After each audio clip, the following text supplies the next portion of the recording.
Assalamualaikum warahmatullahi wabarakatuh.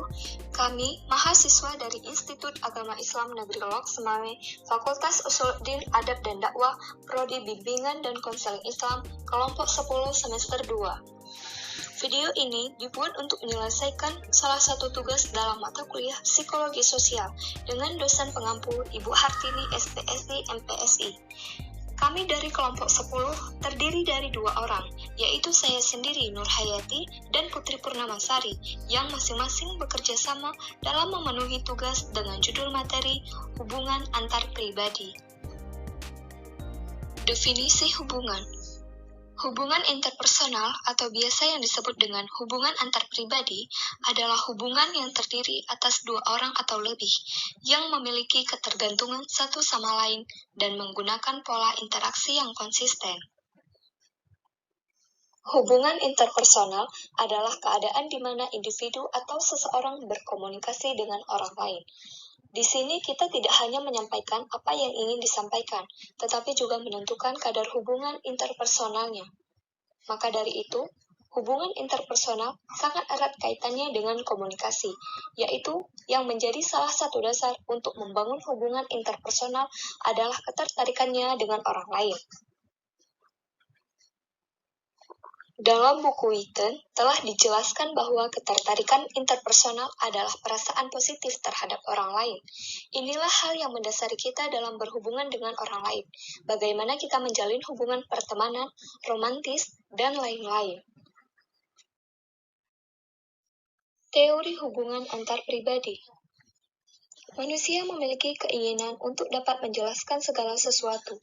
Hal ini merupakan sifat rasa ingin tahu manusia.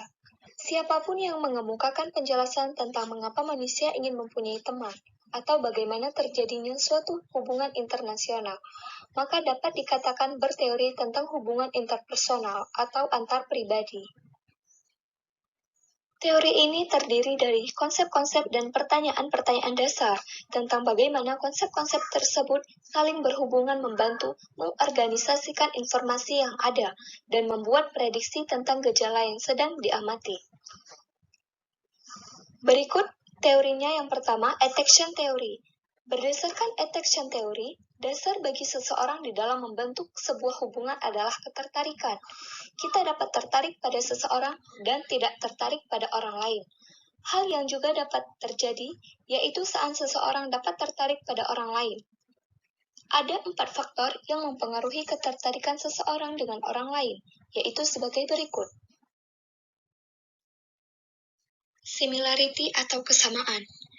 Sesuai dengan prinsip similarity, maka seseorang akan memiliki teman, pacar, dan pasangan hidup yang memiliki kesamaan dengan dirinya, baik dalam hal penampilan, perilaku, cara berpikir, dan lain-lain. Pada umumnya, seseorang memang menyukai orang lain yang sama dengan dirinya dalam beberapa aspek, seperti kebangsaan, ras, kemampuan dalam bidang tertentu, daya tarik fisik, kecerdasan, atau sikap. Proximity atau kedekatan. Dalam proximity, dikatakan bahwa orang lebih mudah tertarik dengan orang-orang yang memiliki kedekatan secara fisik dengan dirinya. Yang ketiga ada reinforcement, atau saling melengkapi. Melalui reinforcement, dalam hal ini hadiah, seseorang akan tertarik kepada orang lain yang memberikan hadiah pada dirinya, berupa hadiah kecil atau pujian, dan hadiah yang cukup mewah, yaitu berupa benda tertentu yang mahal. Yang terakhir ada daya tarik fisik. Daya tarik fisik dan kepribadian tidak dapat dipungkiri. Adalah hal yang disukai orang. Hal ini membuat orang lebih tertarik untuk membina interaksi dengan orang yang memiliki fisik dan kepribadian yang menarik. Baik, selanjutnya ada komunikasi antar pribadi. Sebagai makhluk sosial, setiap manusia membutuhkan komunikasi terhadap sesamanya. Dan komunikasi salah satu cara untuk kebutuhan berafiliasi itu terwujud. Dalam komunikasi, salah satu pihak menyampaikan pesan atau biasa disebut juga pengirim atau transmitter, atau bisa juga disebut sebagai komunikator. Kemudian, pihak yang menerima disebut receiver atau komunikan. Dan isi pesan atau pembicaraan adalah pesan.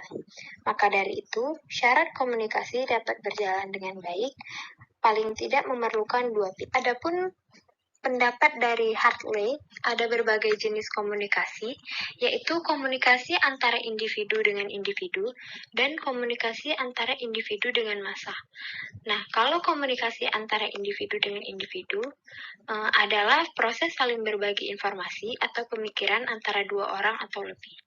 Hal ini dapat terjadi melalui beragam saluran komunikasi seperti lisan, tulisan, tatapan, atau isyarat. Tujuan dari komunikasi antara individu dan individu umumnya adalah untuk berbagi informasi, membangun hubungan, mencapai kesepakatan, atau menyampaikan pesan secara efektif. Contohnya itu seperti percakapan antara dua teman yang bertukar cerita, atau bisa juga ya seperti berdiskusi tentang topik tertentu. Nah, adapun komunikasi antara individu dengan massa itu mengacu pada hubungan antara individu dan kelompok besar tanpa adanya interaksi langsung. Selain itu, konteks sosial atau politik tertentu seperti media massa atau sumber informasi lainnya. Tujuannya adalah untuk menyebarkan pesan kepada publik melalui media massa. Contohnya, kampanye sosial atau pandangan tentang suatu isu yang disebarkan melalui media massa. Selain itu, terdapat komunikasi non-interpersonal atau komunikasi karena terpaksa. Dalam hal ini, kematangan kepribadian lebih siap menerima berbagai peran dari pasangan komunikasi. Ada pula kriteria dimengertinya pesan, yaitu adanya kepuasan dan saling pengertian dalam interaksi yang bersangkutan. Apabila sudah didapatkan kepuasan dari kedua belah pihak, maka bisa disimpulkan bahwa komunikasi antara kedua belah pihak sudah tercapai. Kemudian, setelah makna atau arti dari komunikasi tatap muka, ada juga nilai, kehendak, atau intens dari kedua belah pihak. Baiklah, adapun kesimpulan dari materi yang kami jabarkan yaitu hubungan interpersonal atau antar pribadi adalah hubungan yang terdiri atas dua orang atau lebih yang memiliki ketergantungan satu sama lain dan menggunakan pola interaksi yang konsisten. Tujuan hubungan antara manusia adalah agar tercapainya kehidupan yang harmonis, yaitu masing-masing orang saling bekerja sama dengan menyesuaikan diri dengan orang lain. Cinta merupakan anugerah yang diberikan Tuhan untuk makhluknya manusia, yang menjadi dasar landasan kekuatan dalam hubungan. Maka, kita bertanggung jawab untuk menghargai keberadaan cinta tersebut. Baik, sekian dari materi yang kami jabarkan. Apabila ada kesalahan kata ataupun pengucapan yang kurang tepat, kami mohon maaf. Assalamualaikum warahmatullahi wabarakatuh.